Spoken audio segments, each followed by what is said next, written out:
అందరు వచ్చారు. తొమ్మండుగురు వచ్చేసినట్టున్నారు. ఓం. ఎర్రమండు. ఓం శుక్లాంబరధరం విష్ణుం శశివర్ణం చతుర్భుజం ప్రసన్నవదనం ధ్యాయేత్ సర్వ విఘ్నోపశాంతయే. గజానన పద్మార్కం గజానన మహర్నిశం అనేకదం తం భక్తానాం ఏకదంతం ఉపాస్మహే. వాగీశాజ్యా సుమనసः సర్వార్థానాం ఉపక్రమే యన్నత్వా కృతకృత్యాశుస్తన్నమామి గజాననం శారదా. శారదాంబోజవదనా వదనాంబుజే సర్వదా సర్వదా అస్మాకం సన్నిధి సన్నిధిం క్రియాత్. గురు బ్రహ్మ గురుర్విష్ణు గురుర్దేవో మహేశ్వర. గురు సాక్షాత్ పరబ్రహ్మ తస్మై శ్రీ గురవే నమః. ఓం నమః పాణిగాచ్యాయన పతంజలిభ్యః శబ్ద విద్యా సంప్రదాయ కర్తృభ్యో వంశ ఋషిభ్యో మహద్భ్యో మునిభ్యో గురుభ్యః. అందరికీ స్వాగతం. నిన్న ఈ ప్రాతిపదికార్థలింగ పరిమాణ వచనమాత్రే ప్రథమ అనేటువంటి చోట సింహో మానవక అనే దగ్గర మానవుడికి మానకు మానవకుడికి సింహత్వం కుదరదు కదా. ఎలాగా అంటే అక్కడ మొదట ఆరోపిత ప్రవృత్తి నిమిత్తాశ్రయోపి అని చెప్పారు.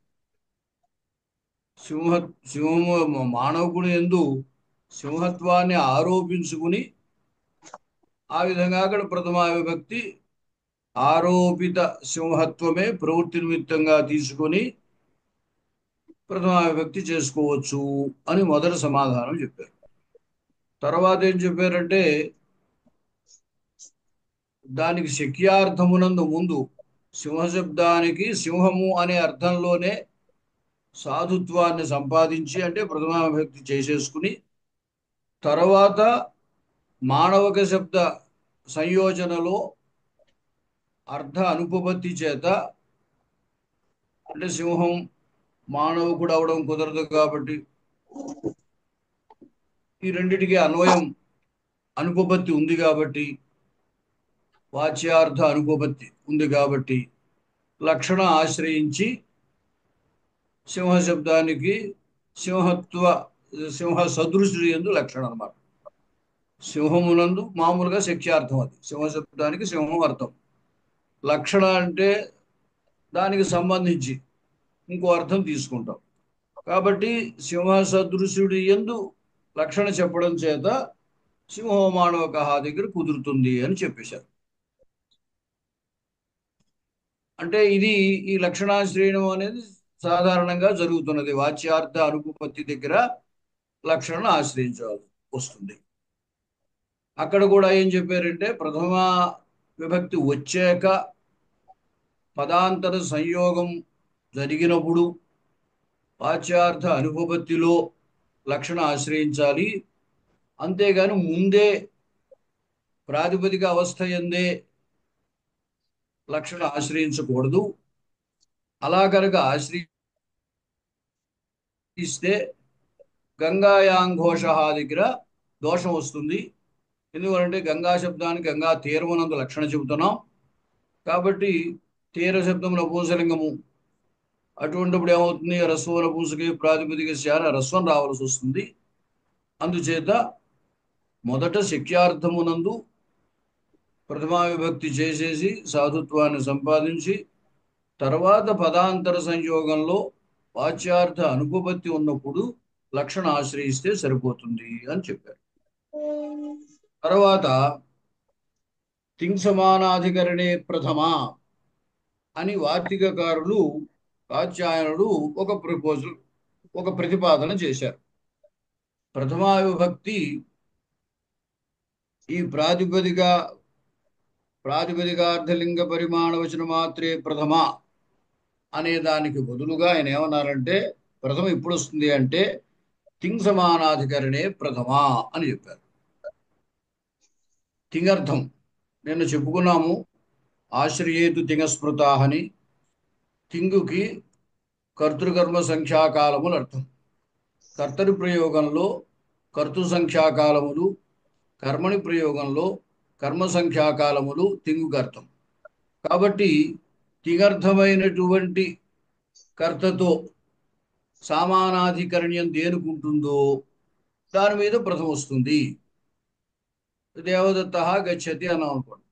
గచ్చతి దగ్గర తి అనే దాని చేత కర్త చెప్పబడుతున్నాడు. దానితో సామానాధికరణ్యం కలిగిన వాడు దేవదత్తుడు కాబట్టి క్రియాశ్రేయుడు కదా కర్త. అందుచేత గమనక్రియ ఉత్తరదేశ సంయోగానుకూలం గమన ధాతువుకు అర్థం. కాబట్టి అటువంటి క్రియాశ్రేయుడు దేవదత్తుడు కాబట్టి ఈ తింగు చేత చెప్పబడే అర్థంతో సామానాధికరణ్యం కలిగిన వాడు దేవదత్తుడు కాబట్టి దేవదత్త శబ్దం మీద ప్రథమ వస్తుంది అని చెప్పారు. అది బానే ఉంది. అలాగే సింహో మానవక గచ్చతి అనో అస్థి అనో అన్నాం అనుకోండి. అప్పుడు అస్థి అనే క్రియతోటి అంటే అస్థిలో ఉన్న తింగ్ ఆ తింగర్థ సామానాధికరణ్యం మానవుడికి ఉంది. మానవుడికి తింగర్థ సామానాధికరణ్యం ఉంది కాబట్టి ప్రథమ వస్తుంది అంటే సరిపోయింది. కానీ సింహానికి లేదు కదా. అస్థి అనే క్రియలో ఉన్న తింగర్థము చేత కర్త చెప్పబడతాడు కాబట్టి ఆ తిగర్థంతో సామానాధికరణ్యం ఈ కుర్రవాడికి మానవకుడు అంటే ఒక బాలుడు అని అర్థం, అంతకంటే ఏం లేదు. ఆ మానవకుడికి ఆ తిగర్థంతో సమానాధికరణ్యం ఉంది కాబట్టి ప్రథమ వస్తుంది అంటే సరిపోయింది. కానీ సింహ శబ్దానికి లేదు కదా అంటే అప్పుడు దీనికి వ్యాఖ్య ఏం చేశారంటే తిగంతార్థే సామానాధికరణ్యేన అన్వయ యోగ్యమేవ ప్రథమాంతం సాధు ఇచ్చేతావత్ బోధ్యతే.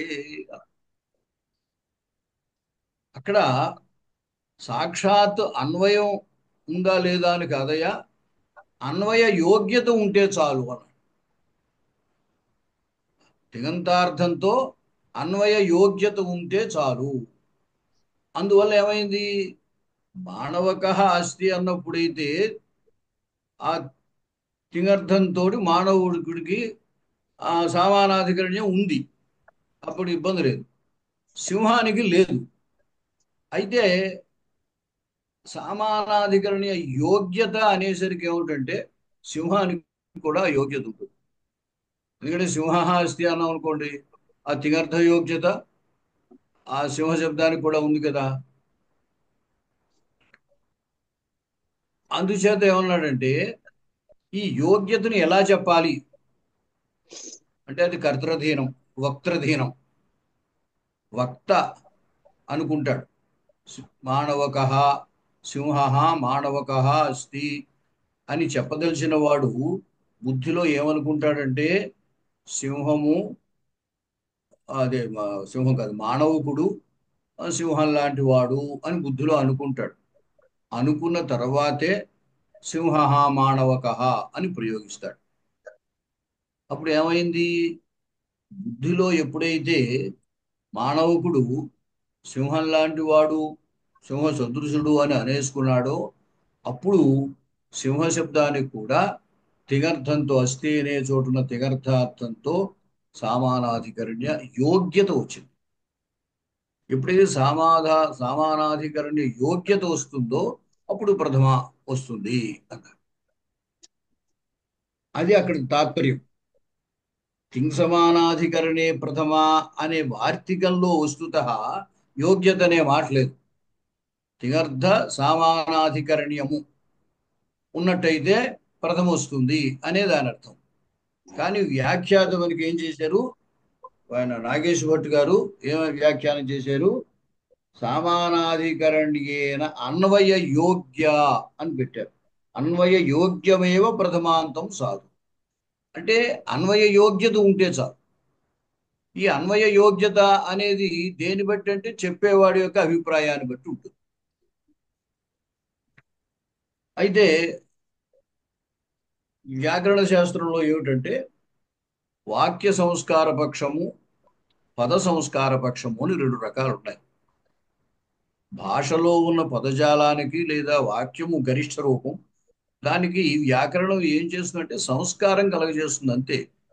కొత్తగా శబ్దాలు తయారు చేయదు వ్యాకరణం.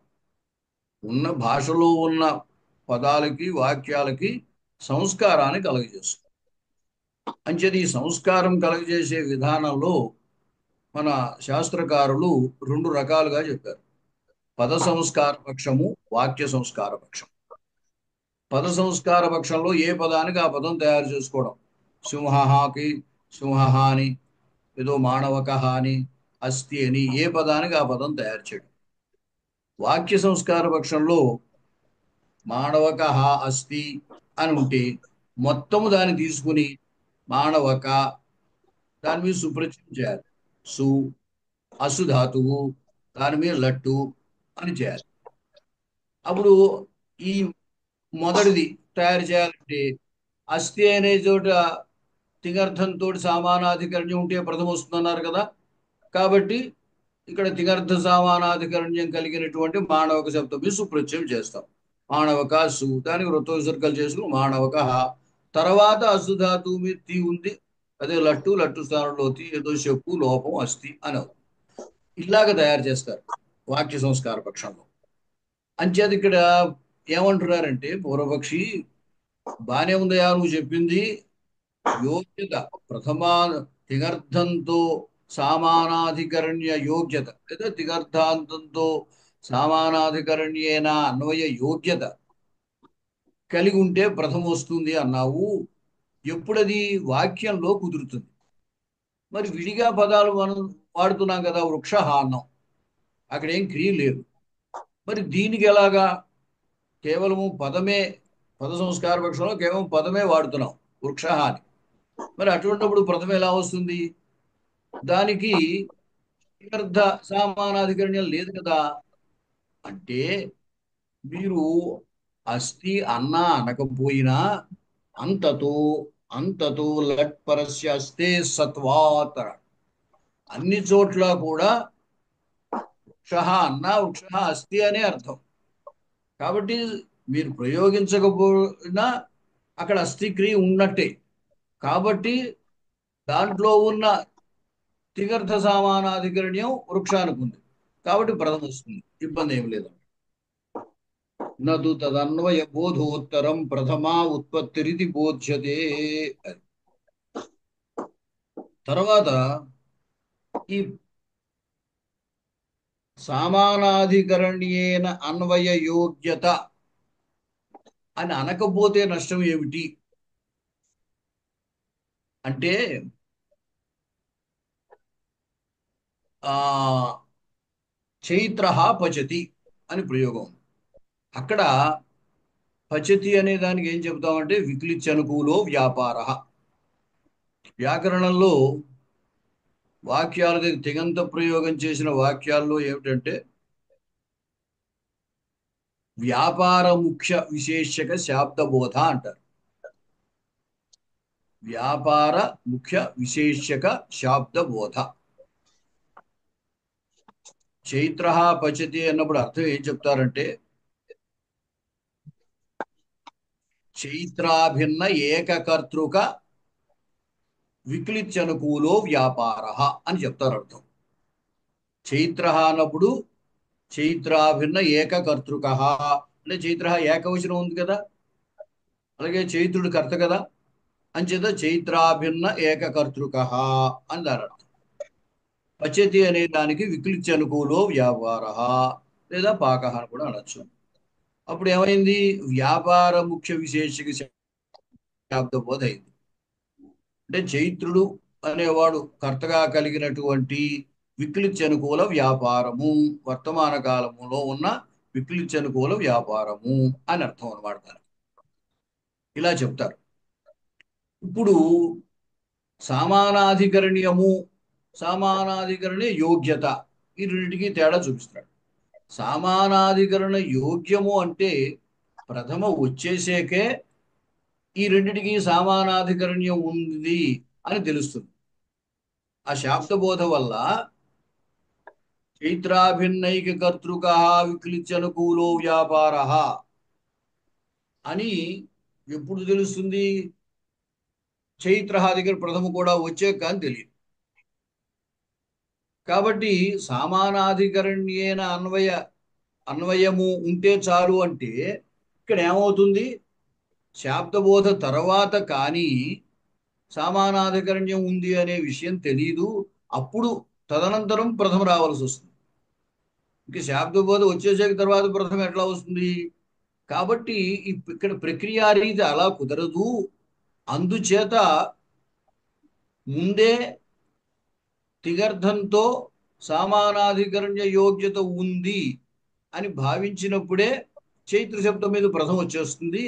అప్పుడు చైత్ర పచతి అన్నప్పుడు మనం అనుకున్నటువంటి శాబ్దబోధ వస్తుంది అని చెప్పారు. కాబట్టి ఈ యోగ్యత అనేది తప్పనిసరిగా చెప్పాలి అని అభిప్రాయం అన్నమాట.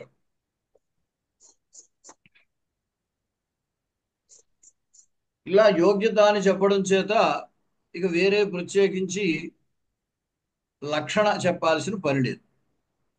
సింహో మానవక అస్తి అని ఉంటుంది.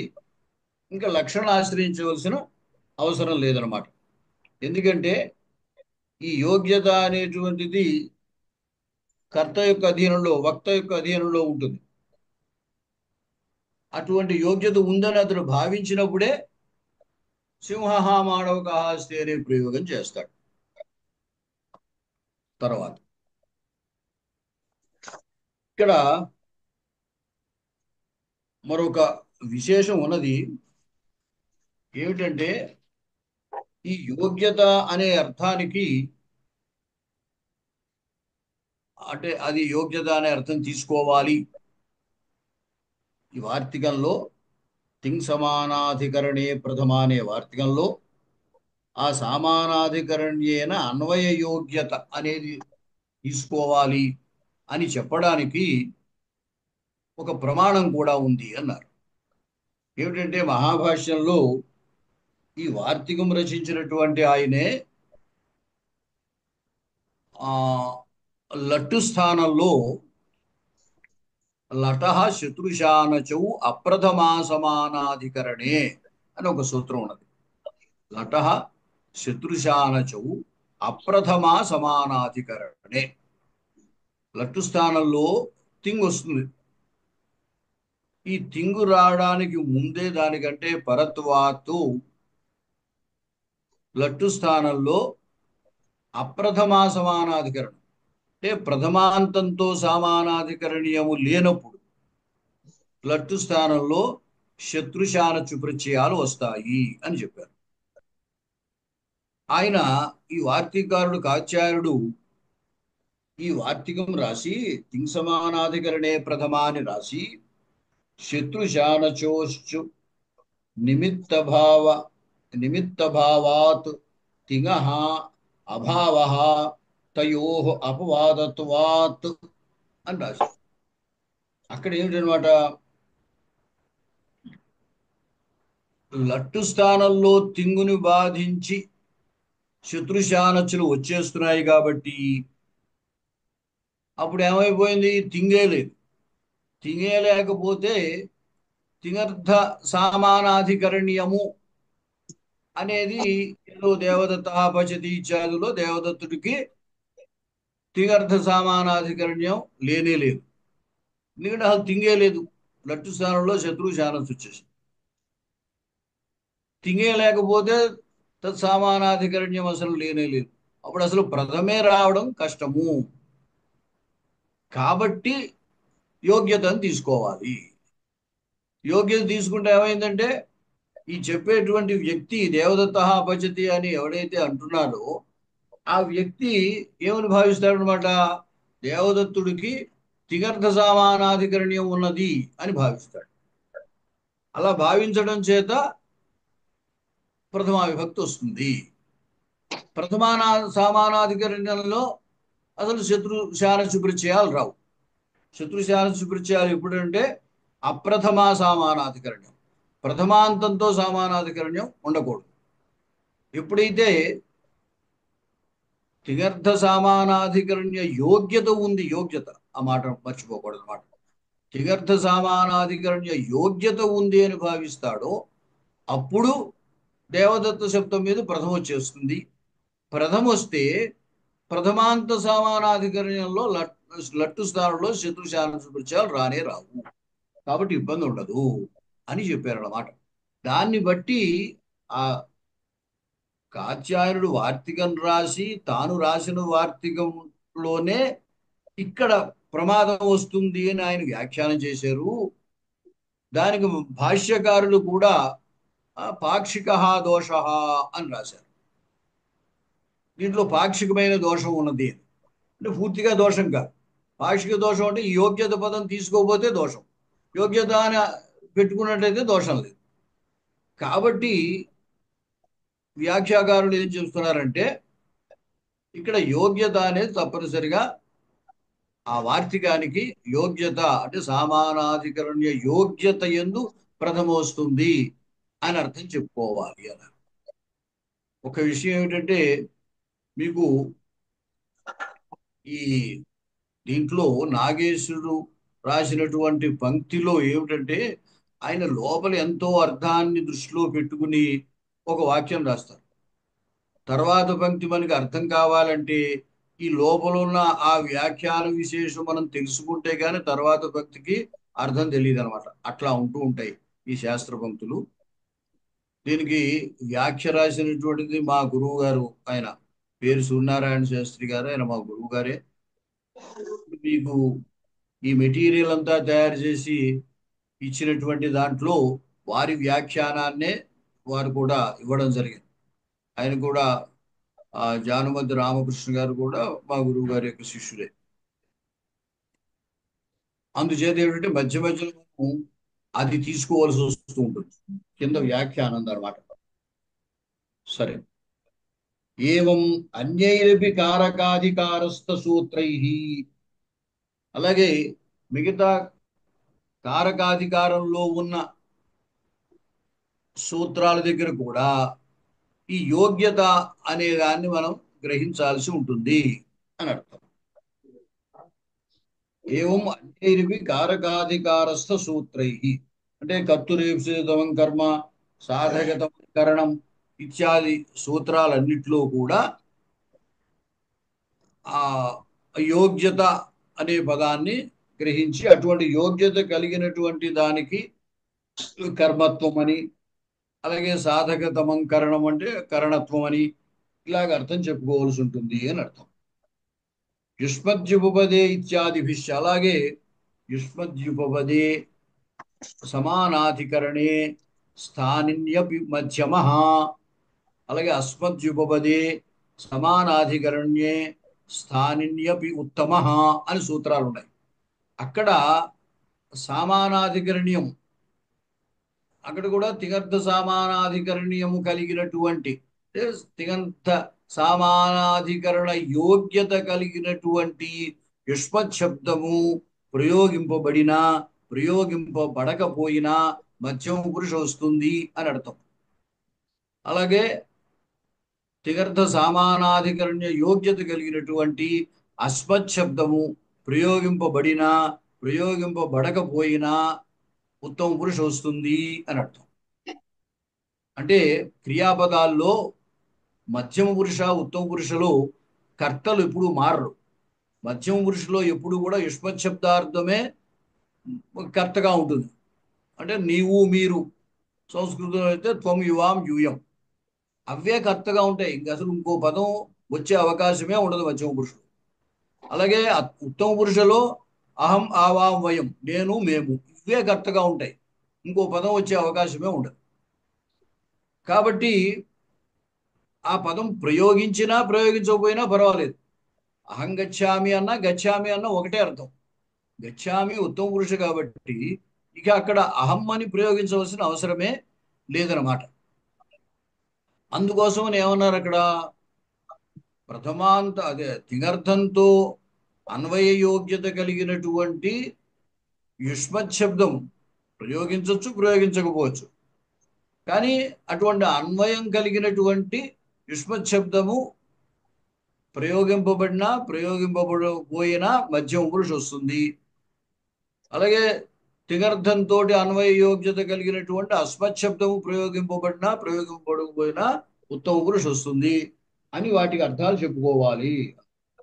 అత ఏవ అర్థవతిథి సూత్రే భాష్యే శుక్లాం ఇత్యుక్తే కర్మ నిర్దిష్టం कर्ता क्रिया च अनिर्दिष्टे अभ्याजा इत्युक्ते क्रिया निर्दिष्टा कर्ता कर्मा च अनिर्दिष्टे देवदत्ता इत्युक्ते कर्ता निर्दिष्टः इतरत् अनिर्दिष्टम् इह इदानीं गाम् अभ्याज शुक्लाम् इत्युक्ते सर्वं निर्दिष्टम् गामेव कर्म देवदत्त एव कर्ता अभ्याज एव क्रिया इत्युक्तम्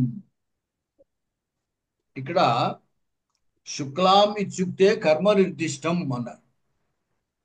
శుక్లాం ద్వితీయ విభక్తి కదా, కర్మని ద్వితీయ, కాబట్టి ద్వితీయ విభక్తి చేత ఇది కర్మ అని మనకి తెలుస్తుంది. అయితే కర్మ సంజ్ఞ దేని వల్ల వస్తుంది? కర్మ సంజ్ఞ మనకి కర్తృ ఫలాంతకం. అమ్మా కర్తృరీప్సితమం కర్మ అనే దాని చేత కర్మ సంజ్ఞ వస్తుంది. కర్తృనిష్ట క్రియయా ఈప్సితమం కారకం కర్మ సంజ్ఞం స్యాత్ అని చెప్పారు. దాన్నే మనం కర్తృనిష్ట వ్యాపారజన్య ఫలాశ్రయత్వం అని చెప్తాం. అయితే అసలు క్రియాపదమే ఇక్కడ వాడలేదు కదా, శుక్లాం అన్నారు. శుక్లాం అనగానే ఇది కర్మ ద్వితీయ అనుకుంటున్నాం. అయితే అసలు కర్మ సంజ్ఞ రావడానికి ఉండవలసిన క్రియాపదం లేదు. ఎందుకంటే క్రియాపదము లేకపోతే అది ఫలాశ్రయమా వ్యాపారాశ్రయమా మనకి తెలియదు కదా.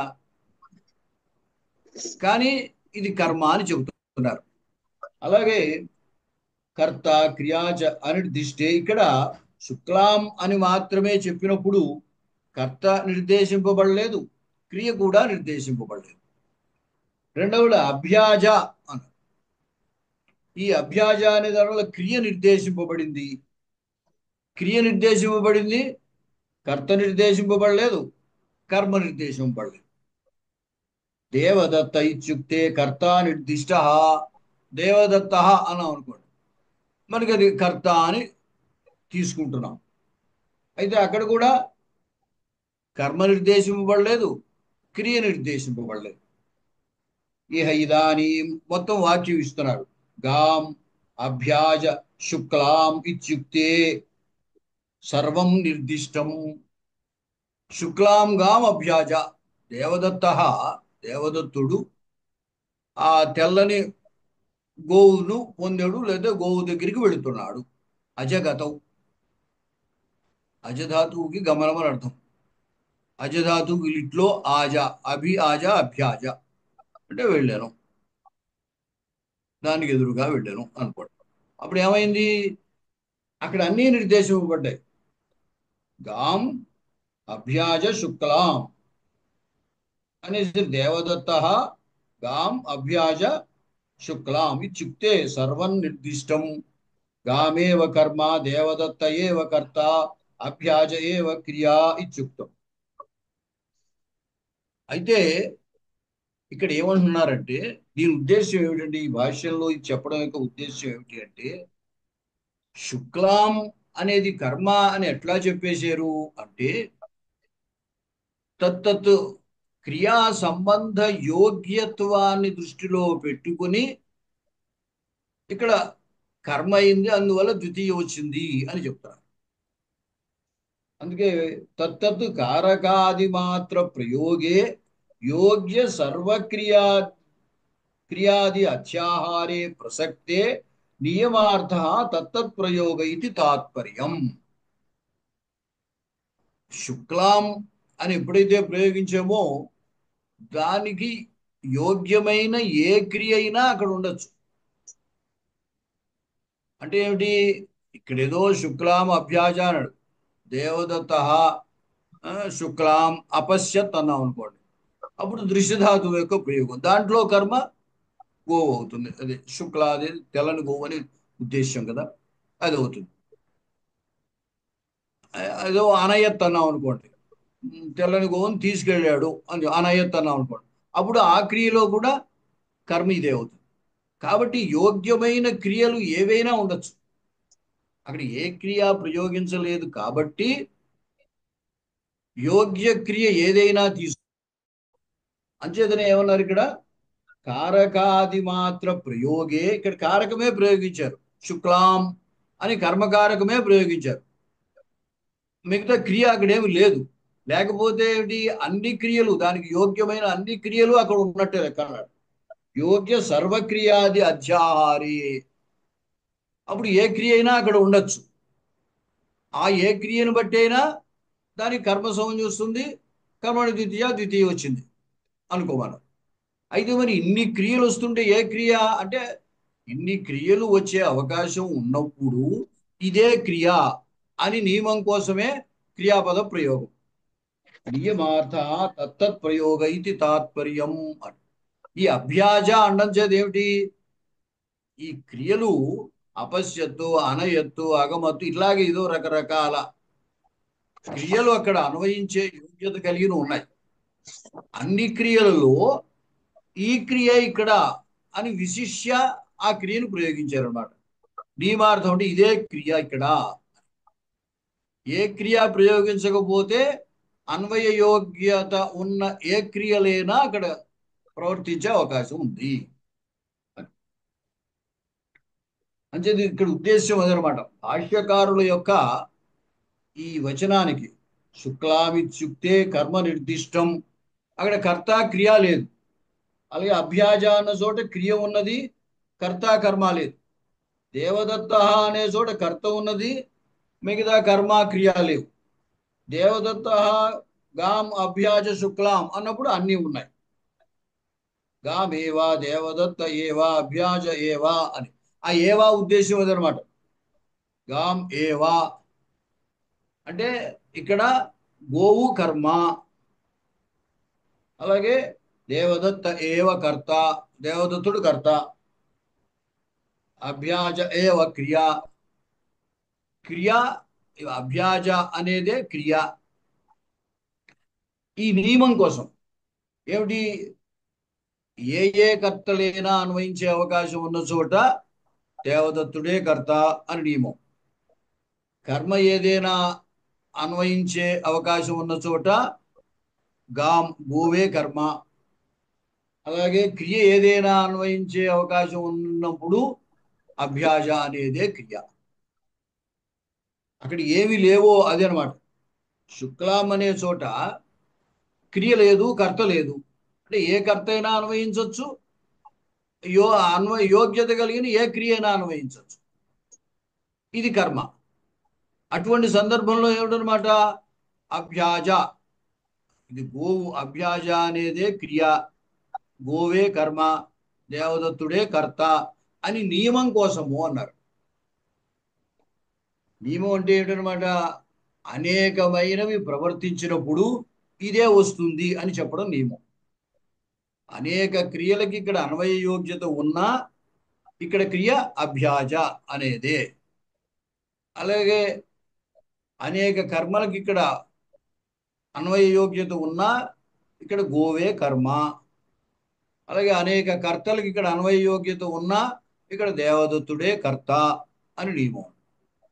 ఇదంతా ఎందుకు చెబుతున్నారంటే, లోక ప్రయోగంలో అన్వయ యోగ్యత ఉన్నది అన్వయిస్తుంది, ఆ ప్రయోగం అవసరం లేదు అని చెప్తున్నారు.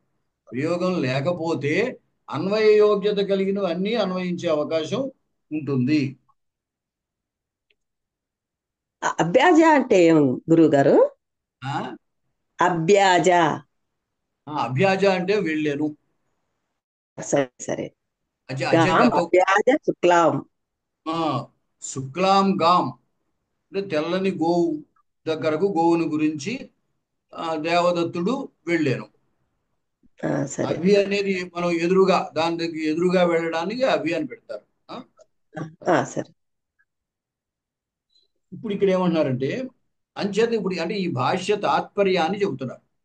ఏవంచ సామాన్యత క్రియాకారకత్వ సంబంధయోగ్యతా బుద్ధిరేవ విభక్తి ప్రయోజక నతు విశిష్య ఇది లభ్యతే.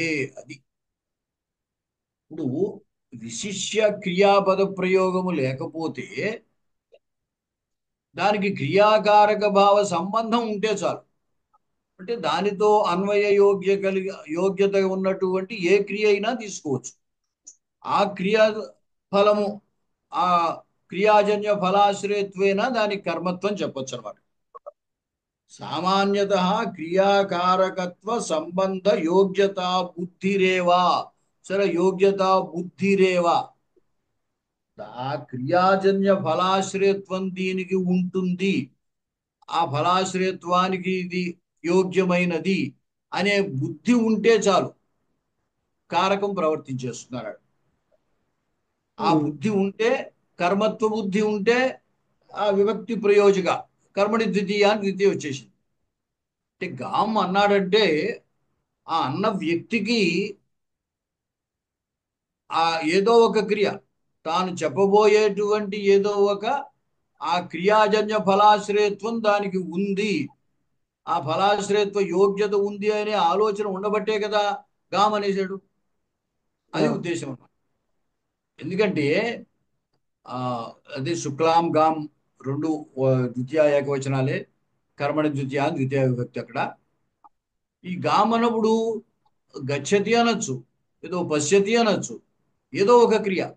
పశ్యతి అన్నా తజ్జన్య ఫలాశ్రయత్వం గోవుకుంటుంది, గచ్చతి అన్నా ఆ క్రియాజన్య ఫలాశ్రయత్వం గోవుకుంటుంది. కాబట్టి విశిష్య అంటే ప్రత్యేకించి అక్కడ ఫలానా క్రియ అని ఉండవలసిన అవసరం లేదు. సామాన్యాకారేణ ఏదో ఒక క్రియ ఉంటే ఆ క్రియాజన్య ఫలాశ్రయత్వం దానికి, ఆ యోగ్యత దానికి ఉంది అనే బుద్ధి ఉంటే చాలు, విభక్తి వచ్చేస్తుంది అని దీని యొక్క తాత్పర్యం. క్రియాకారకత్వ సంబంధ యోగ్యతా బుద్ధి. కారకము అనే చోట ఎప్పుడు కూడా క్రియాకారక భావము సంబంధం అంటారు. గామభ్యాజ దేవదత్త అంటే ఈ దేవదత్తుడికి క్రియకి వ్యాపారాశ్రయత్వం కాబట్టి కర్తృత్వం ఆయనకి. గోవు తజ్జన్య ఫలాశ్రయత్వం దానికి. అంచేత దేవదత్తుడిలో ఉన్న క్రియ ఏదైతే ఉందో కర్తృనిష్ట క్రియాజన్య ఫలాశ్రయత్వం కర్మత్వం అని చెబుతారు.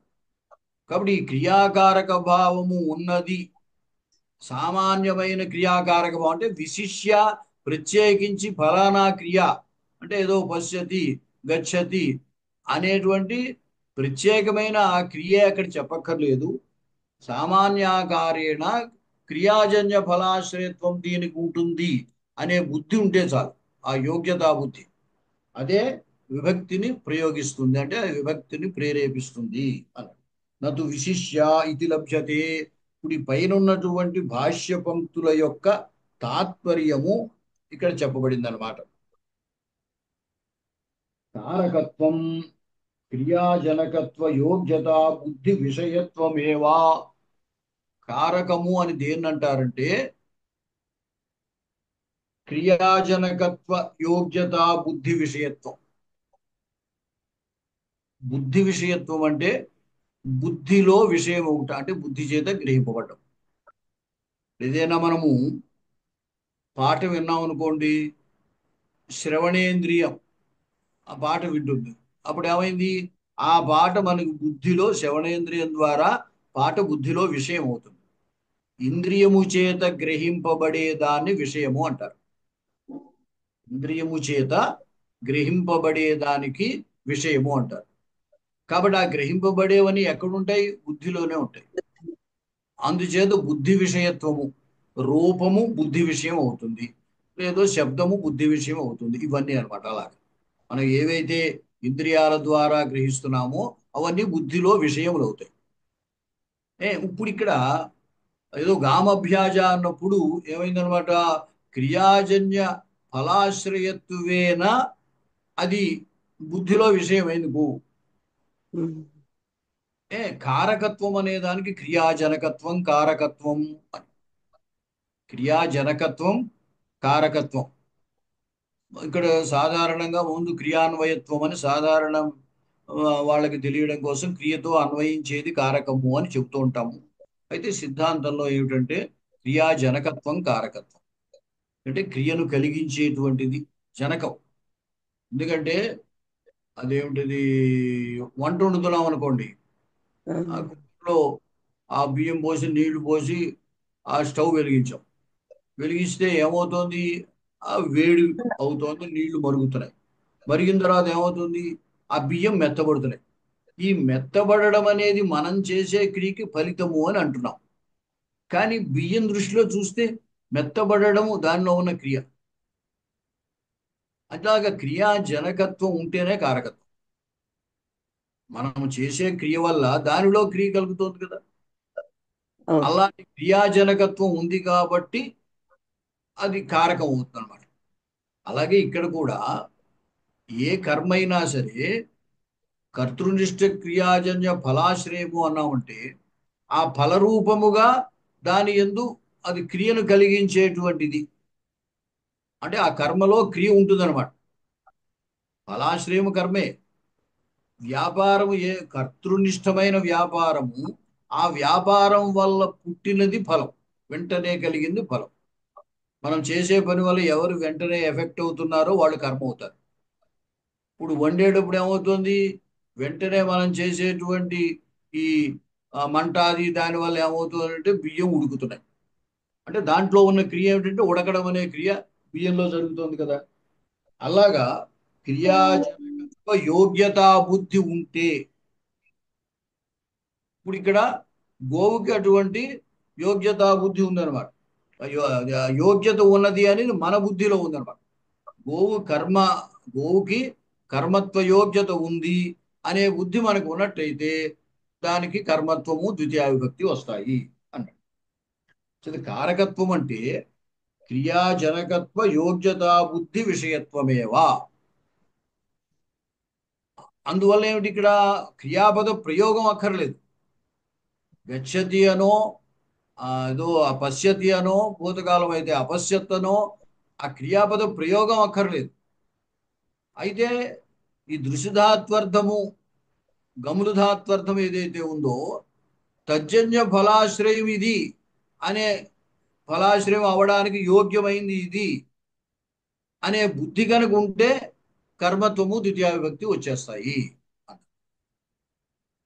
బుద్ధి సంజ్ఞా సూత్రే భాష్యేప్యుక్తం సంస్కృత్య పదాన్ని ఉత్సృజ్యంతే తేషాం యథేష్టం అభిసంబంధో భవతి. వ్యాకరణం ఏం చేస్తున్నాయా అంటే పదాలని సంస్కరించి వదిలేస్తుంది. అంటే మామూలుగా మ్యానుఫ్యాక్చరింగ్ ఫ్యాక్టరీలో ఎలా అయితే ఏదో సబ్బు ఉందనుకోండి, సబ్బులు తయారు చేసి వదిలేస్తుంది. అది ఎవరికి ఎలా కావస్తే అలా వాడుకుంటారు. అలాగే ఏమిటంటే వ్యాకరణం ఏం చేస్తుంది? పదాలకి సంస్కారం కలగజేసి వదిలేస్తుంది. ఇప్పుడు గోశబ్దానికి గామ్ అనే పదం తయారు చేసి వదిలేస్తుంది. అది దేనితో అన్వయ యోగ్యత ఉంటే దాంతో అన్వయిస్తుంది. అంచేత అక్కడ సంబంధము యథేష్టం భవతి అన్నారు. చూడండి, ఆహార పాత్రం పాత్రం ఆహార అన్నారు. ఆహార అనే పదం తయారు చేశారు, పాత్రం అనే పదం తయారు చేశారు. కాబట్టి ఆహార పాత్రముతో అన్వయించిన, పాత్రం ఆహారతో అన్వయించిన ఇక్కడ అర్థం ఒకటే అనుకోండి, అర్థం ఏం మారదు. కానీ పాత్రం అనే పదం తయారు చేసినప్పుడు అంటే సంస్కారం కలగజేసినప్పుడు దేని దృష్టిలో కర్మత్వం ఉంది దానికి? అక్కడేమీ క్రియాపదం లేదు. పాత్రం అని పాత్ర శబ్దం మీద ద్వితీయ విభక్తి వచ్చి పాత్రం రూపం అవుతుంది అని మనకి శబ్దాధికారంలో శబ్దముల యొక్క ప్రక్రియ అంతా చెబుతారు. మరి శబ్దములంతా ప్రక్రియ చెప్పేటప్పుడు ద్వితీయ విభక్తి కర్మకి వస్తుంది కదా. కర్మత్వము రావాలంటే క్రియాజన్య ఫలాశ్రయత్వం ఉండాలి కదా. అప్పటికి ఇంకా ఏ క్రియాపదంతో దానికి అన్వయం లేదు కదా. మరి ద్వితీయ విభక్తి ఎలా వచ్చింది? ఎలా తయారు చేశారు? అంటే ఏదో ఒక క్రియతో దృష్టి అన్వయము కలిగి దీనికి కర్మత్వం ఉంటుంది. కర్మత్వం ఉన్నప్పుడు ద్వితీయ విభక్తి వస్తుంది. ఆ ద్వితీయ విభక్తి వస్తే ఇలా రూపం ఉంటుంది అనే సంస్కారం అంతే. గామ్ అనే పదాన్ని సంస్కరించారు. అలాగే ఇక్కడ ఆ పాత్రం అనే పదాన్ని సంస్కరించి వదిలేశారు అన్నాడు. అలాగే ఆహార అనే పదాన్ని సంస్కరించి వదిలేశారు. అన్వయం అనేది దానికి దేనితో యోగ్యత ఉంటే దాంతో అన్వయిస్తుంది. అంచేది ఆహార పాత్రం అనొచ్చు, పాత్రం ఆహార అనొచ్చు, ఏదైనా కుదరదు. పాత్రము ఆనీయ, ఆనయ తీసుకురా, పాత్రము నయ అని. అంటే పాత్రం అనేది తయారైపోయింది, దీనికి ఆహారతో అన్వయం ఉండొచ్చు, లేకపోతే నయాతో అన్వయం ఉండొచ్చు, స్వీకురుతో అన్వయం ఏదో ఒకటి స్వీకురు అనొచ్చు. ఈ పాత్ర తీసుకో అన్నాం అనుకోండి, పాత్రము స్వీకురు అంటాం. అప్పుడు ఆ కృధాతువుతో అన్వయించింది.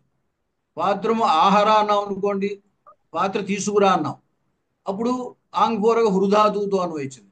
పాత్రము నయ అన్నాం, పాత్ర తీసుకెళ్ళు అన్నాం. అప్పుడు నీ ధాతువుతో అన్వయించింది. అంటే దానికి అన్వయయోగ్యత కలిగిన దేనిదేనైనా అది అన్వయించవచ్చు. పదాలు మాత్రం తయారు చేసి వదిలేస్తారు వ్యాకరణంలో అన్నారు.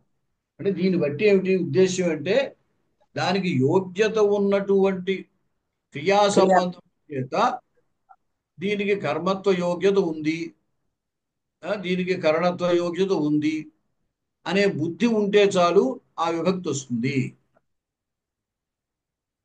తర్వాత ఇక్కడితోటి మనకి ఆ ఆ వార్తికము యొక్క వ్యాఖ్య తింగ్ సమానాధికరణే ప్రథమ అనేటువంటి చోట, సమానాధికరణము అంటే సాక్షాత్గా సమానాధికరణ్యమే ఉండక్కర్లేదు. సమానాధికరణీయ యోగ్యత ఉంటే ఆ యోగ్యత బుద్ధి అన్నారు ఏకంగా. అంటే దీంతో ప్రథమాంతంతో లేదా తిగంతంతో ఇది అన్వయిస్తుంది, సమానాధికరణముగా అన్వయిస్తుంది అనే బుద్ధి ఉంటే చాలు ప్రథమ విభక్తి వస్తుంది. ఆ యోగ్యత్వ బుద్ధి అని చెప్పడం కోసము మిగతా చోట్ల కూడా ఎలా ఉంటుందో చూపించారు అనమాట. అసలు ప్రధానము అది. దాన్ని సమర్థించడం కోసము ఈ యోగ్యత అనేది మిగతా చోట్ల కూడా ఎలా తీసుకోవాల్సి వస్తుంది అని చూపించారు. ఇక తర్వాత వస్తుతః ఇది ఆ మనకి భట్టోజీ దీక్షితులు వారు కారక ప్రకరణం రాశారు కదా. ఈయన నాగేశ్ భట్టు వారు దాన్ని దృష్టిలో పెట్టుకొని అక్కడక్కడ వారి అభిప్రాయానికి వీరి అభిప్రాయానికి తేడా ఉన్న చోట వ్యాఖ్యానం చేస్తూ ఉంటారు. దీని పేరు సుబద్ధవారధం. అక్కడేదో మనకి కారక ప్రకరణం ఉన్నాం. కారక ప్రకరణంలో ఏం చేస్తారంటే కర్తృకర్మాది సంజ్ఞలు, వాటికి వచ్చే విభక్తులు చెప్పడం జరిగిందనమాట. అంటే ఇది కూడా ఇంచుమించు అదే కారక ప్రకరణం అనకపోయినా. అయితే ప్రత్యక్షంగా పూర్తిగా అదే వ్యాఖ్యానం చేస్తున్నట్టు ఉండదు. ఈయన శబ్దేందు శేఖరము అని రాశారు ఈ నాగేశ్వర భట్ గారు.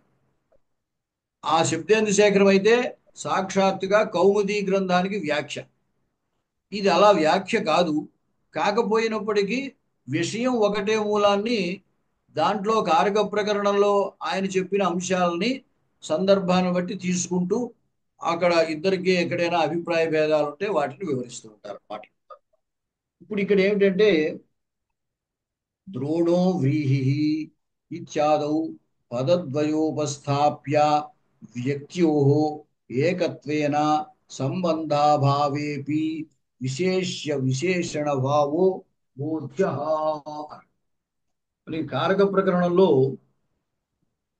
భట్టోజీ దీక్షితులు వారు ఏం చెప్పారంటే, ద్రోణో వ్రీహి అనే చోట ద్రోణరూపం యత్ పరిమాణం తత్పరిచ్ఛిన్నో వ్రీహి ఇత్యర్థః.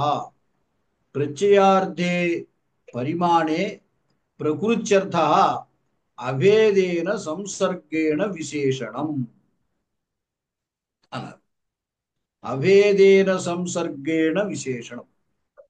పరిమాణ శబ్దము పరిమాణ విశేషవాచకం. అక్కడ ప్రథమా విభక్తి పరిమాణ సామాన్యం అనే అర్థంలో వచ్చింది. సామాన్యానికి విశేషానికి అభేదంగా అన్వయం. అక్కడ ఏమన్నారు? అభేదేన సంసర్గేణ అన్నారు. అభేదేన అన్వయ అనలేదు, అభేదేన సంసర్గేణ అన్నారు. సంసర్గం అంటే సంబంధం. అభేద సంబంధేన అన్వయము అని ఆయన అభిప్రాయం అన్నమాట. దానికి ఇక్కడ వీరు ఏం చేస్తున్నారంటే, ద్రోణో వ్రీహి చాదౌ పదద్వయ ఉపస్థాప్య వ్యక్త్యోహో అంటే రెండు పదముల చేత చెప్పబడేటువంటి వ్యక్తులు. అంటే ద్రోణ శబ్దము చేత ద్రోణం కొంచెం చెప్పబడుతుంది, వ్రీహి శబ్దము చేత వ్రీహి చెప్పబడుతుంది, ధాన్యం చెప్పబడుతుంది. ఏకత్వేన సంబంధాభావేపి, అక్కడ ఒకటే సంబంధము అంటే ఒకటిగా సంబంధం లేదు. ఎందుకంటే కొంచెం వేరు, ఈ ధాన్యం వేరు, కాబట్టి రెండు ఒకటి చెప్పడానికి లేదు.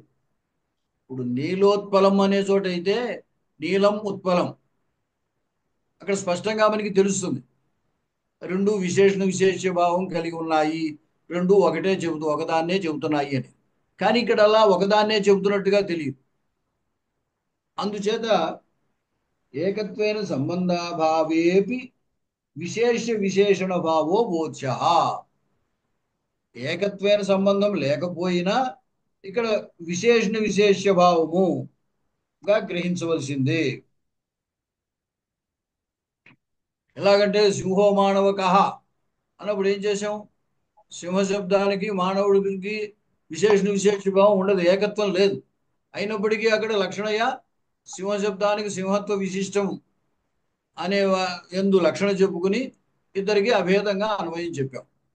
అదేవిధంగా ఇక్కడ కూడా అభేదముగా విశేషణ విశేష భావంగా అన్వయము. విశేషణ విశేష భావో బోధ్య.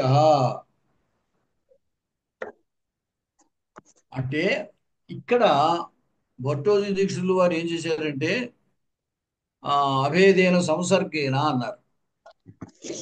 ఇక్కడ వారికి వీరికి అభిప్రాయ భేదం. ఎత్తు అభేద సంబంధేన అన్వయ ఇది తన్న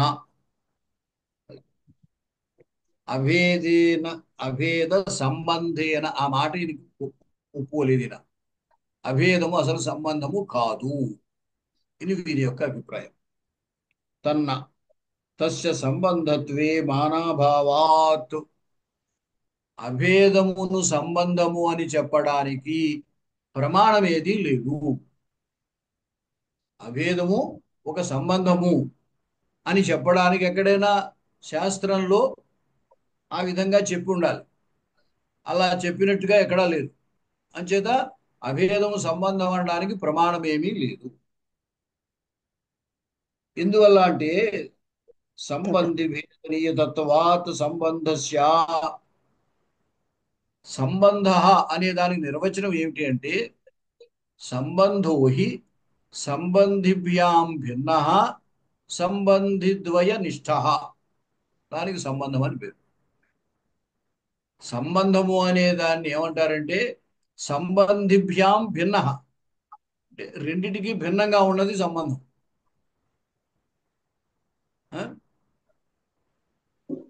జాగ్రత్తగా వినండి.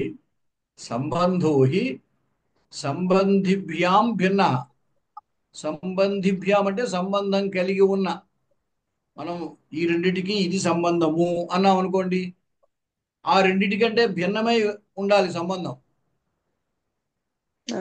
తర్వాత సంబంధిభ్యాం ద్విష్ట, సంబంధం ఎప్పుడు రెండిటి యందు ఉండాలి, అటువంటి దానికే సంబంధం అని పేరు.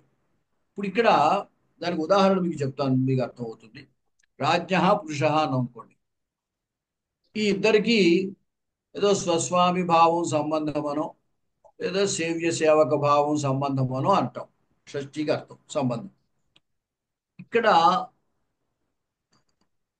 ఈ సంబంధము కంటే భిన్నమైన వాడు రాజు, అలాగే సంబంధము కంటే భిన్నమైన వాడు పురుషుడు. అంటే స్వస్వామి భావము అనే సంబంధము అని చెప్తున్నామంటే అదే రాజు కాదు, అదే పురుషుడు కాదు, దానికంటే భిన్నమైంది, రాజు కంటే భిన్నమైంది. సంబంధిభ్యాం భిన్న, రాజు కంటే భిన్నమైంది, పురుషుడి కంటే భిన్నమైంది, ఇద్దరిలో ఉన్నది. ఈ సేవ్య సేవక భావం లేదా పోషక భావం స్వస్వామి భావం ఇది ఇద్దరిలో ఉంటుంది, ఒకరి యందే ఉండదు సంబంధం ఎప్పుడు కూడా. అందుచేత ఏమిటి రాజ్య పురుష ఇత్యాదుల్లో అక్కడ ఉండే మనం ఏదైతే స్వస్వామి భావము సంబంధం అంటున్నామో అది సంబంధ లక్షణానికి కుదిరినది. ఇక్కడ ఈ అభేదం అనే చోట ఇది సంబంధ లక్షణానికి కుదరదు. ఎందుకంటే సంబంధిభ్యాం భిన్న అంటున్నాం, నువ్వు అభేదం అని చెప్పి రెండిటికి అంటే భిన్నం ఎలా అవుతుంది అది? రెండు ఒకటని చెప్పదలుచు అభేదం అంటే. రెండూ కలిసి ఒకదాన్నే చెబుతాయని కదా ఇక్కడ ద్రోణో వ్రీహి. అయితే ఇప్పుడు ఏమిటిది ఇక్కడ ద్రోణో వ్రీహి కదా, రెండు ఒకటని కదా చెప్పదలిచింది. అటువంటిప్పుడు సంబంధిభ్యాం భిన్న అని చెప్పడం ఎలా కుదురుతుంది?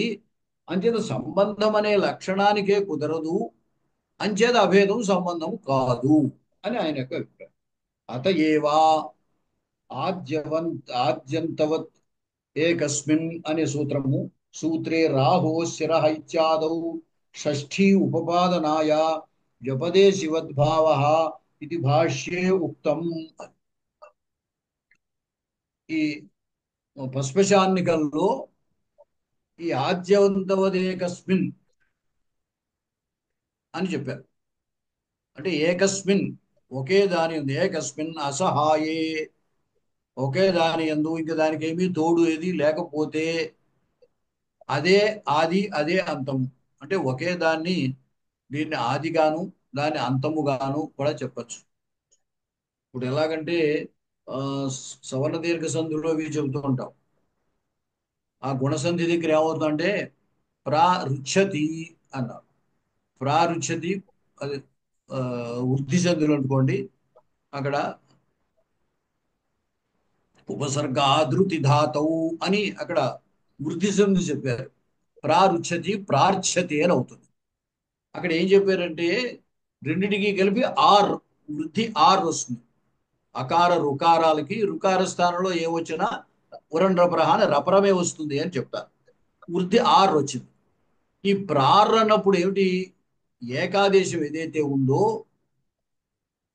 యోయం ఏకాదేశ స పూర్వస్య అంతు పరస్య ఆదివత్య స్యాత్. ఈ ఆర్ అనేటువంటి ఏకాదేశాన్ని పూర్వమందున్న దానికి చివరి దానిగా తీసుకోవచ్చు. అంటే ప్రార్ అని తీసుకోవచ్చు, లేదా ప్రి అని పెట్టి ఆర్ని తర్వాత దానికి ఆదిగా తీసుకోవచ్చు. ఆర్చతి, ప్రి ఆర్చతి. ఇప్పుడు ఈ ఆర్ ఏమైంది?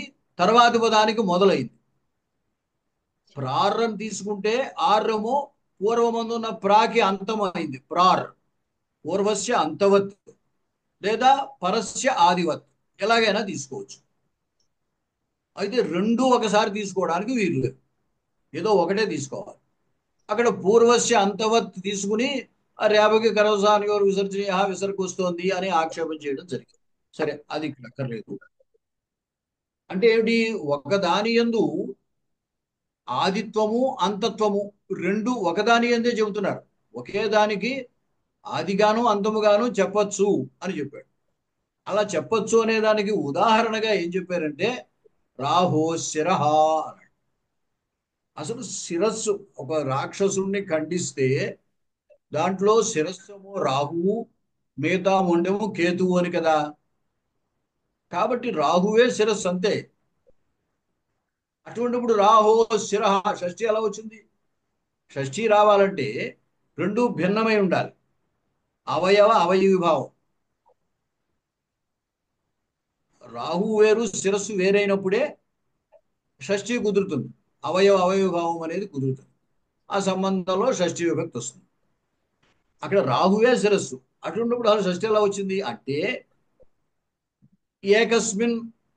ఇప్పుడు ఆద్యంతవద్భావం ఎలాగ తీసుకున్నారో అక్కడ రాహువుని అనేకావస్థాపన్నమైనటువంటి శిరస్సు రాహువని, ఏకావస్థాపన్నమైనటువంటి శిరస్సుము శిరస్సు అనే శబ్దానికి అర్థమని చెప్పి ఈ అనేకావస్థాపన్నమైన రాహువు యొక్క అవయవము ఏకావస్థాపన్నమైన శిరస్సు అని అర్థం చెప్పారు. ఉన్నది ఒకటే శిరస్సు, రెండు శిరస్సులు ఏం లేవు అక్కడ. కానీ ఉన్న ఒక శిరస్సునందే రాహు శబ్దం దగ్గరేమో అనేకావస్థాపన్నమైన శిరస్సు అని అర్థం చెప్పి దానికి అవయవముగా ఏకావస్థాపన్నమైన శిరస్సు అని శిరా శబ్దానికి అర్థం చెప్పి షష్ఠీ విభక్తిని సమర్థించారు. రాహు శిరహ అనేటువంటి. అయితే రాహు శిరహ ఒకటే. అందుచేత ఏమంటున్నారంటే ఆద్యంతవత్ సూత్రే రాహోశిర ఇత్యాదౌ షష్ఠీ ఉపపాదనాయ, అక్కడ ఉపపాదన చేయడం కోసం ఏం చెప్పారు? వ్యపదేశివద్భావ ఇతి భాష్యే ఉక్తం. అక్కడ వ్యపదేశివద్భావము, వ్యపదేశివద్ ఏకస్మిన్, ఏకస్మిన్ అపదే ఏకస్మిన్ అసహాయే వ్యపదేశివద్భావ.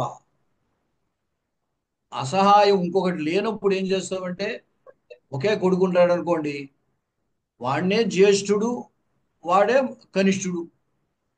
ఇద్దరు ఉంటే వీడు మా పెద్ద అబ్బాయి, వీడు మా చిన్న అబ్బాయి అని చెబుతాం. ఒక్కడే ఉన్నప్పుడు జ్యేష్ఠుడన్నా వాడే, కనిష్ఠుడన్నా వాడే. అసహాయుడు ఇంకొకడు లేడు, ఒక్కడే ఉన్నాడు. అలాగా ఒకటే ఉన్నప్పుడు ఏం చేస్తారంటే వ్యపదేశివద్భావము చేత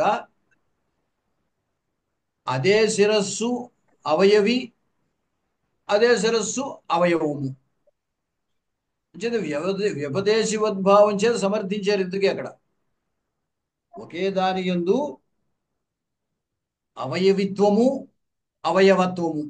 ఎందుకంటే అవయవిభావ సంబంధం కదా, అప్పుడు కానీ షష్ఠి రాదు. అంచేత ఉన్న శిరస్సు ఒకటే, రాహు రూపమైన శిరస్సు ఒకటే ఉన్నా రాహువుని అవయవిగాను, అలాగే ఆ శిరస్సుని దాని అవయవంగాను, ఒకే దాని యందు అవయవిత్వము, అవయవత్వము రెండిటిని స్వీకరించి సమర్థించారు షష్ఠీ విభక్తి. ఇప్పుడు వీళ్ళు ఏమనేది అంటే, ఒకవేళ అభేదము సంబంధమైతే సంబంధార్థంలో కదా షష్ఠి వచ్చేది. కాబట్టి వ్యపదేశోద్భావం ఎందుకు? అక్కడ అభేద సంబంధార్థంలో షష్ఠి వచ్చింది. రాహువు శిరస్సు అభేదమే కదా, రెండు వేరు వేరు కాదు కదా, అభిన్నములే కదా. అంచేత అభేద సంబంధంలో షష్ఠి వచ్చిందని చెప్పేయచ్చు కదా.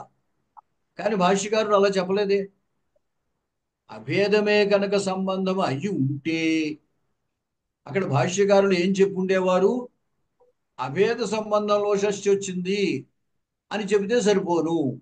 అంతేగాని వ్యపదేశవదేకస్మిన్ అని వ్యపదేశవద్భావాన్ని ఆశ్రయించి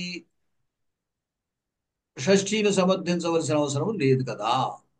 కాబట్టి అభేదం సంబంధము కాదు అని చెప్పారు. కాబట్టి అర్థమవుతుందా?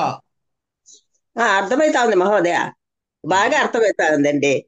చూడండి, అభేదస్య సంబంధత్వ నిరాశ అనేది అదే వస్తుంది. అత ఏవ ఆద్యవంతవత్ సూత్రే రాహోశిర ఇత్యాదౌ షష్ఠీ ఉపపాదనాయ, అక్కడ షష్ఠిని సమర్థించడం కోసం వ్యపదేశివద్భావాన్ని స్వీకరించారు. వ్యపదేశివద్భావం అంటే ఏమిటి? ఒకదాని యందే రెండు ధర్మాలని తీసుకోవడం. అంటే రాహువునే అవయవిగా తీసుకున్నాం, అదే రాహు మళ్ళీ శిరస్సు శబ్దం చేత అవయవంగా తీసుకున్నాం. అప్పుడు రెండిటికి అవయవి భావము సంబంధం ఉంటుంది. అప్పుడు షష్ఠీ విశేషేణ సంబంధార్థంలో షష్ఠి వస్తుంది అనమాట. అభేదం కనుక సంబంధం అని అంగీకరిస్తే భాష్యకారులు అభేద సంబంధంలో షష్ఠి అని చెప్పేస్తే సరిపోతుంది. ఇంకా వ్యపదేశోద్భవాన్ని ఆశ్రయించవలసిన పనే ఉంది అన్నారు. కించ తస్య సంబంధత్వే నీలో ఘట ఇత్యాదౌ షష్ఠ్యాపత్తి. అది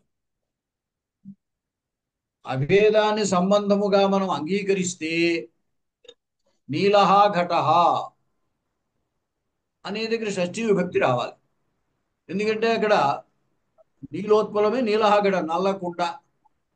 అక్కడ నల్ల శబ్దం చేత దేన్ని చెబుతున్నామో కుండ అనే శబ్దం చేత కూడా దాన్నే చెబుతున్నాం. ఉన్నది ఒకటే కొండ, నల్లటి కొండ. ఆ విశేషణం అంతే దానికి.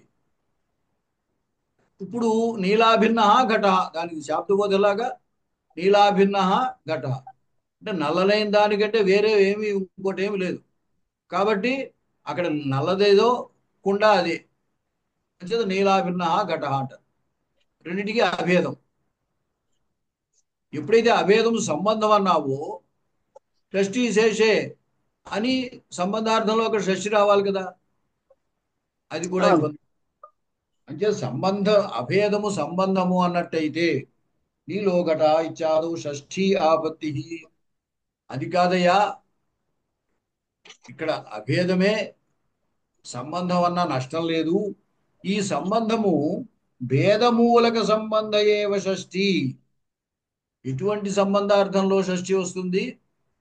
భేదమూలకమైన సంబంధంలోనే షష్ఠి వస్తుంది అని చెబుతామయ్యా. అప్పుడు నీలహ ఘట అనే చోట అభేదం కదా, భేదమూలక సంబంధం కాదు కదా ఇది, కాబట్టి ఇక్కడ షష్ఠి రాదు కదా. అలా ఆ విధంగా షష్ఠిని ఇక్కడ నివారించవచ్చు కదా అంటే, సూత్రతో వాచ్య వృత్యాలాభాత్, శేషే షష్ఠి అనే సూత్రం వల్ల ఆ అర్థం ఏమి రాదయ్యా నువ్వు చెప్పింది. అక్కడ శేష అంటే కారక ప్రాతిపదికార్థ వ్యతిరిక్త స్వస్వామిభావాది సంబంధ శేష తత్ర షష్ఠీ స్యాత్ అని దానికి అర్థం. ఏవైతే క్రియాకారక భావంతో కర్మణి ద్వితీయ, కర్తృకర్ణయ తృతీయ ఇత్యాదులు చెప్పారో ఆ సంబంధము, తర్వాత ప్రాతిపదికార్థము, వీటికంటే వ్యతిరిక్తమైన సంబంధం ఏదైతే ఉందో ఆ అర్థంలో షష్ఠి వస్తుందని చెప్పారు. ఇప్పుడు ఈ అభేదం అనేది వాటికి వ్యతిరిక్తమైందే అంటే ఆ క్రియాకారక భావ సంబంధాల్లో ఇది లేదు అంటే, కర్మత్వ కరణత్వ సంప్రదానత్వ అధికరణత్వ అపాదానత్వ సంబంధాలు ఉన్నాయి కదా, అటువంటి సంబంధాల్లో ఇది లేదు. కాబట్టి ఈ అభేద సంబంధం అనేది ఆ శేష పదార్థంలో చేరిపోతుంది, క్రియాకారక భావాది వ్యతిరిక్త సంబంధం అయిపోతుంది. కాబట్టి షష్ఠీ శేషే అనే దాన్ని ఇక్కడ నివారించే అవకాశం లేదు. భేదమూలక అనే అర్థము ఆ శేష శబ్దము చేత మనకి లభించదు, అందువల్ల అభేదం సంబంధం కాదు. తర్వాత అతయేవా తార్కిక నవ్యైరపి కర్మధారయోత్తర భావ ప్రత్యయ పదార్థతావచ్ఛేదక సామాన్యకరణీయ వచనత్వం కృత్తద్ధిత సమాసేభ్యః సంబంధాభిధానం భావ ప్రత్యయేన ఇది అభియుక్తోక్తేః ఇత్యుక్తం. అందువల్లే ఇక్కడ ఆపుదాం అట్లయితే.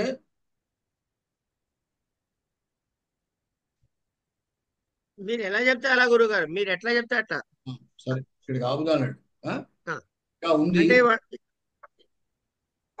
దీనికి ఏమిటంటే ఆ, అభేదస్య సంబంధ నిరాస, అభేదస్య సంబంధ నిరాస అంటే అభేదాన్ని సంబంధము కాదు అని చెప్పడం. అదే ఓకే అండి. అభేదస్య సంబంధ నిరాస, దానికి ఉపపత్తులే చెప్పుకుంటూ వెళ్తున్నారు.